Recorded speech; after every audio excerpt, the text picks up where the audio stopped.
Quick Properties is represented by QP on the status bar. It's this one here, QP.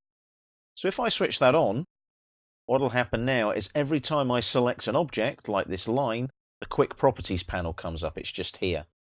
I can just drag that down a bit so you can see it. There we are.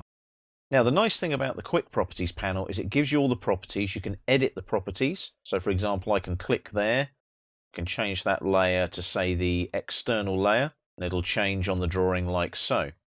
It's great, but sometimes it can be annoying. It just pops up, and you might not want to see it when you're working on a busy drawing. So you can just close it again like so. But if you leave it switched on here, as soon as you click on any object, that Quick Properties comes up.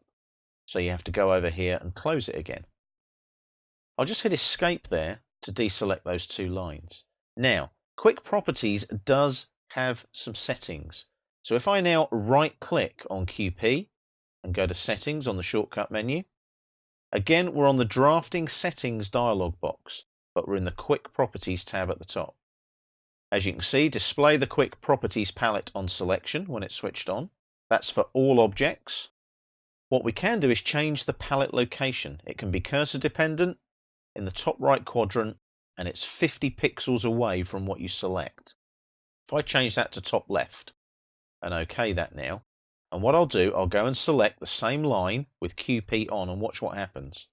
Can you see it goes to the left-hand side, 50 pixels away from the cursor where I clicked on that line.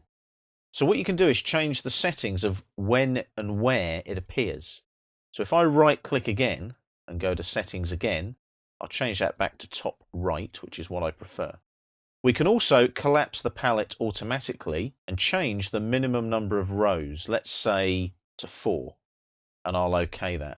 Now what will happen now is when I select an object, in this case there are only 4 settings that I need to look at, but on other objects there might be more, like a hatch for example. So if I hit Escape and hover my solid fill there when it goes grainy, just click, and you can see there, again, it's only showing the 4, but when I hover over it, you can see it expands out to all of the settings of that particular hatch or solid fill.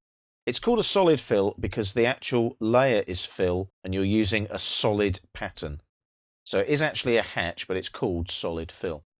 Again, I can close that there. What you'll also notice as well, I can go to Options there for the settings, and here I can customize the Quick Properties if I want to there as well by clicking on that button there. I'm just going to close that now, and I'm going to switch off Quick Properties, and I'm going to hit Escape to deselect my hatch or my solid fill. So you can see that Quick Properties is useful. Again, it follows the cursor around, which is fine, but it can be really annoying on a busy drawing. If you've got lots of objects and you select an object and it's covering something else up that you need to see, it's one of those ones that you either love it or hate it. Personally, I don't tend to use it. Other people I know use it religiously. Just use it, try it, see how you get on with it. If you don't like it, all you've got to do is go down to the status bar here and switch it off. It's that easy.